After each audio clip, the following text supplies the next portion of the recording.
Who would have thought that a day like this will come where Ghanaians will be so interested in governance? Well, what we are all talking about is our president, His Excellency John Dramani's 120-day social contract with the people of Ghana. Well, we want to ascertain if he has truly delivered or it's just another political promise right here on Sauce and Pepper. So, Kingsley, look, right now, Ghanaians are not having it. And if there is anyone who has reminded us of PTSD of former governments that have come into power and not delivered and all of that. And right now, it is obvious and clear that Ghanaians have become more interested in governance. Now we want to take a look at Mahama's 120-day social contract and if truly he has delivered. Now, I want to start with the first 5, right? Okay. He says, nominate within the first 14 days the complete list of cabinet ministers for parliamentary approval. Constitute the leanest and most efficient government under the Fourth Republic in my first 90 days in office. Establish a robust code of conduct and standard for all government officials. Hold a national economic dialogue to discuss the true state of the economy and prepare a homegrown fiscal consolidation program to guide the budget. And the fifth one, within my first 90 days in office, scrap the following draconian taxes to alleviate hardships and ease the high cost of doing business. E-levy, COVID levy, 10% levy on bet winners, and emission levy. So far, so good. Yeah, I think with the first 5 you've read, he's done all, I think. He's done all, but I think except the economy one. Okay, we'll hold a national economic dialogue to discuss the true state. I didn't really get the outcome of that dialogue, right? There were speeches and things, but we didn't get any white paper to tell us that, okay, from the dialogue, this is how we are moving forward in terms of the fiscal space. Wouldn't you agree, to be fair to them, that, I mean, now the dialogue has taken place, of course, a framework must be put on white paper and all of that. And I'm sure these people are aware of these things. So, but we did the dialogue before he read the budget, right? Right.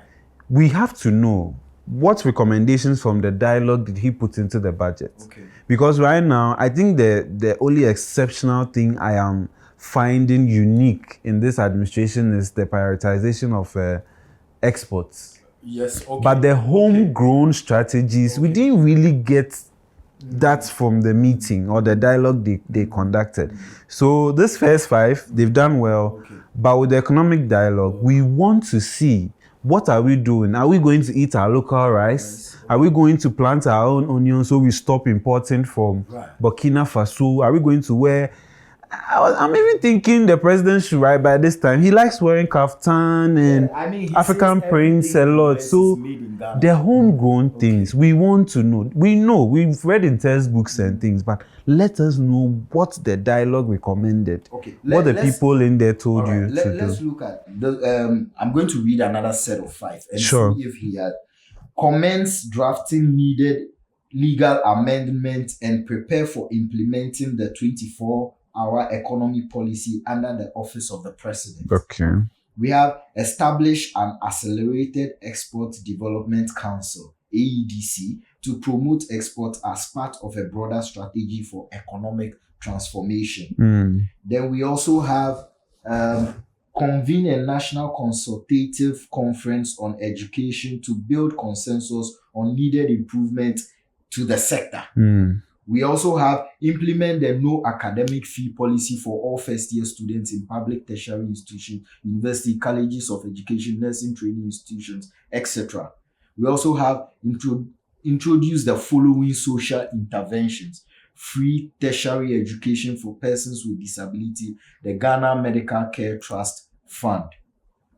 And then 12, commence the distribution of free sanitary pads to female students in primary and secondary schools.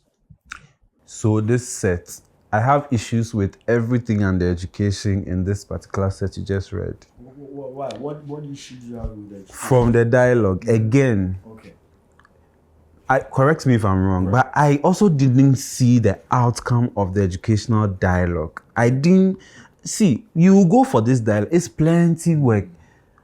At the end of the day, I am thinking that the ministry can even issue a statement to say, this is the 10 pointers that we took away from the dialogue. Nothing like that has been communicated, right? The no fee stress thing is ambiguous, it's complicated. I don't know how we are implementing it. The last time I checked, we said we've launched some digital app or platform for people. That wasn't what you promised. No, there should be some the promise was that this is no fees. Collaborate with the universities directly. They have the data of the people who are coming to level 100. Why do I have to? So if I'm in some village or something, a barrier, something prevents me from being able to register, then what?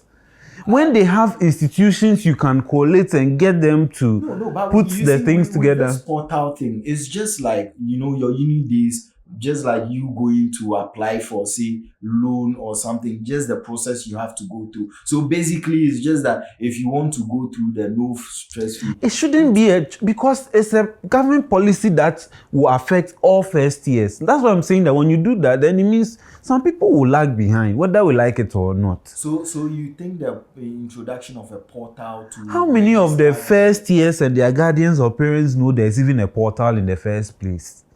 Okay.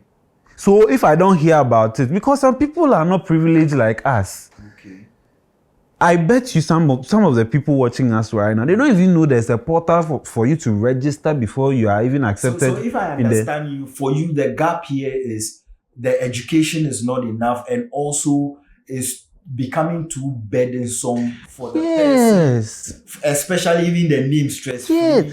All it takes is for the Minister of Education to write to all the vice chancellors of, if we are doing public right now, because we don't even know if the private are part or not. No, private are not part, but colleges of education. Colleges of education. So the public tertiary institutions. All it will take is for the minister to write a letter to all these heads of institutions to say, give me the list and index numbers or the number of people you've admitted this year in level 100. Or that can be done. That can be done. And then based on that, if each of them, based on the school fees breakdown, the university can give you a round figure to say, for University of Ghana, it will cost you 10 million Ghana cedis for first years. Then you make arrangements and pay. What is this? Go and register. Because this one is where the fraudulent things will come in. Because who is even going to vet to see that me, I am truly a student and all of that. But I feel like even more so, universities deal with numbers. So they should be able to know the number of students they are enrolling. Wouldn't that be better? So that the students, rather, the university, rather, in their portal can, after the government pays, when you go there and you click, you know that, oh, my fees has been catered for because I got admission to UG. But what is this? Go and register. So that one I'm not getting.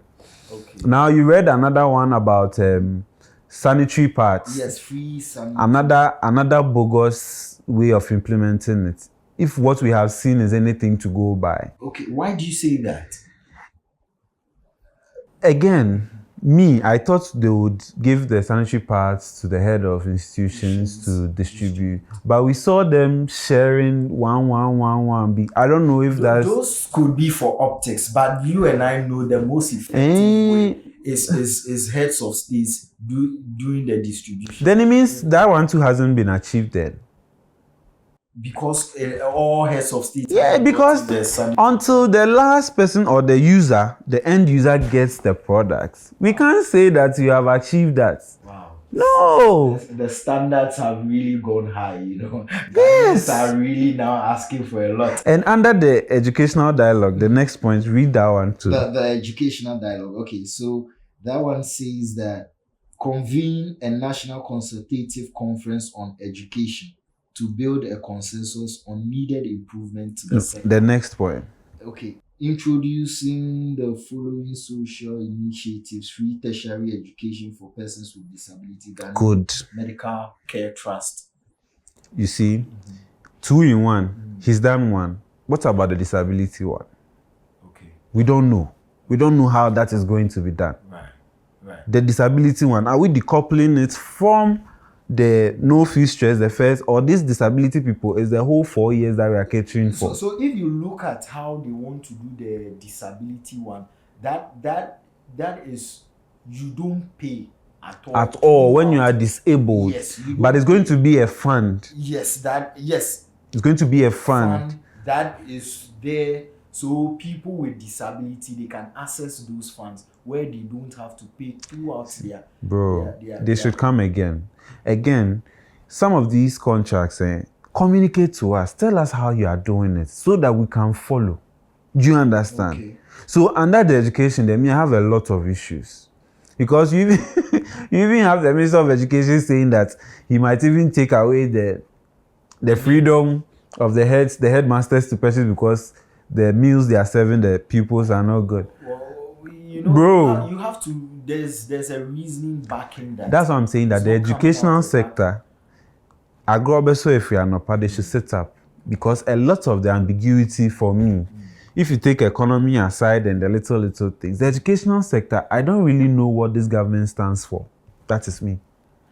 That is you. Let's go to the next 5 steps. Sure. Launch the Black Star Experience Initiative as Ghana's flagship culture, art and tourism brand to transform Ghana into a preferred tourism destination.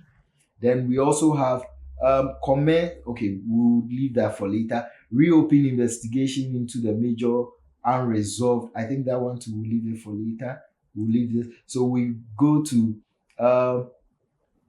initiate immediate steps to compensate the flood victims. So you know what? Let me read this next set, and then you tell me whether he has done it or he hasn't done it at all. And then we just put all in one, So I'm going to go now. Commence investigative process to purge state security agencies of all militia and vigilante elements. Reopen investigation into major unresolved criminal cases, including the 2020 election killings, Ayawaso West Wagon by-election violence, murder of Ahmed Hussein Swahili and Silas Uluchami. Initiate a probe into the man-made disaster caused by the VRA spillage from the Kosovo Pond dams and displaced and destroyed the livelihoods of thousands of citizens in the Volta, Eastern and Greater Accra. Initiate a probe into the man-made, yes, that has been said already. Initiate immediate steps to compensate the flood victims, including those in the OT, Bono East and Savannah regions. And lastly, carry out a shake-up of all loss-making COEs and realign them to break even and transition into profit making. And this last one just reminds me of Gihok, where he said, how can you be selling alcohol and still make a loss? Yes. So apart from the SOE and realigning them, and then commencement into or reopening the cases of the 2020 election violence and all of that, everything you read for me is, I'll score him 0. Wow. Yeah, wow. The flag victims there, we've not even spoken about them in this 120 days. Yes. Decoupling militia from them and they untouched. So apart from the reopening of cases, which he wrote to the IGP to investigate, which is the former IGP, and then the SOEs thing, the whole thing about man-made disaster, So to institute inquiries and forensic audit into following matters of public interest, like the collapse of the banks that cost us 25 billion. The only thing we've seen is raiding is, I don't think raiding is inquiry. When you raid the former Bank of Governors residence, I will not classify that as inquiry. Unless they are doing, like again, optics is everything. Some of these things, we have interest, like he puts in the social, public interest. So if you are doing this behind our back, it's not a fault that we don't know. Tell us, because we have interest. But you would agree that some informations are so sensitive that it will not do the public a lot of good when you put it out there. We didn't send you to go into social contract with us. If if you don't, it won't go out there. You should have conceived it. No. Because we are all at a point where we've agreed we want to build this nation together. And we are building it, aren't we? Yes, but let's not take the posture that I did not send you not to do this. Let's ask. No, I'm saying this thing because before you put together this 26-point social contract, Don't tell me the president sat down and just listed some of these things. No, I don't think so. If you know you can't achieve it, why then put it in? You know you can achieve it in 120 and you were specific. We didn't even ask you to come into social contract with us. So. You sat down with your advisors and we just told us one day, when I come, hold me to it. So if I'm holding you to it, what's posture? Okay. Am I not supposed to see if you've breached the contract or not? Okay, so now. Or we should just do check and go. We won't do that. No, we won't do that time is long gone. Yes. Why in the year cry? We are looking at how we improve it and you've not done it. And we should laugh. So if we are to compare this one to Nana Akufo-Addo's first 100 days. Why are you doing that? No, but we don't do that. No, but to be fair, Akufo-Addo's first 120 days was good. It was also because that time we were being helped by IMF. The currency was also stable. You remember the famous Kenke party at the finance ministry. Yeah. Things were good. So if you come into office, especially if it's change of government, yes, things are normally good. And now with the CD appreciating against the dollar, is stabilized of a sort, things are happening. The real economy will come after 2 years, 3 years. Yeah. That's when we can judge. Just like the president said, efficiency of nominating ministers. We will know the efficiency. Some people were late to their swearing in, but luckily they said, oh, that one there. Something happened. So we'll judge the efficiency going forward. What do you also make of the people who are losing their 4 months' salary to the Ghana Medical Trust Fund because they haven't declared their assets? These are signs of good governance. Are they not? Let's not kid ourselves. I don't believe in those things. I don't believe in those. COVID time, didn't they tell us that ministers and CEOs will cut their salaries? Did you see somebody come and tell you that they've taken their 10% or 15%? Okay. If you take it, they will take it in allowance or in another form. So those things there is just for the optics. Okay. Well, I mean, but I think the honors and the benefits of the government to actually win our trust in that light. Exactly. So what would you score Mahama's first 120 days? Do you want ABCD or you want percentage? Percentage. A good 68. Wow! It's still a pass. this pass. 68. Yeah, because okay. See, social contracts are not. It's not serious. You can't. Yeah. But we have to punish him for some of the things. Right. Because if I was affected by the flood in Uti and the man-made things, it's 120 days. You've spoken about a lot of things, but it's not even a word about how you are going to compensate them. Until days, some people have lost their properties for life. Yeah. All they've ever worked for. Yeah. So if I'm in that and you are telling me to grade you, I won't give you a AO. I won't do that. So if you are bringing contracts, future parliamentarians and also flag bearers or future presidents, before you bring the contract, make sure, maybe it was also a mistake to have not asked what the punitive measures would have been. Maybe if we had signed it that time to say, if you are not able to do it in 120, we'll take 6 months of your salary into the fund, like he's doing to his ministers. That is when we'll know you are doing something. Okay. So you right now, you've brought us contract. You now, you've marked yourself. I wasn't able to achieve. Today, a lot of media houses will discuss. Then we'll all go back to our normal lives. What nonsense is that? It shouldn't be so. I totally agree. I mean, but with the scoring, I think I'll leave that to our audience. And let us know what you will score the current president. And and for me, I believe that we are all building this Ghana we want together. And if we want to achieve anything greater than what we have now, it is imperative that we are all true to ourselves, and especially those who are in the helm of affairs should come with clarity, clear guidelines, so that we know that yes, you are carrying us along. We know where we are going, so we are not blinded. Yeah. But we hope you enjoyed today's episode. Till we come your way next time, always be a great citizen. We are.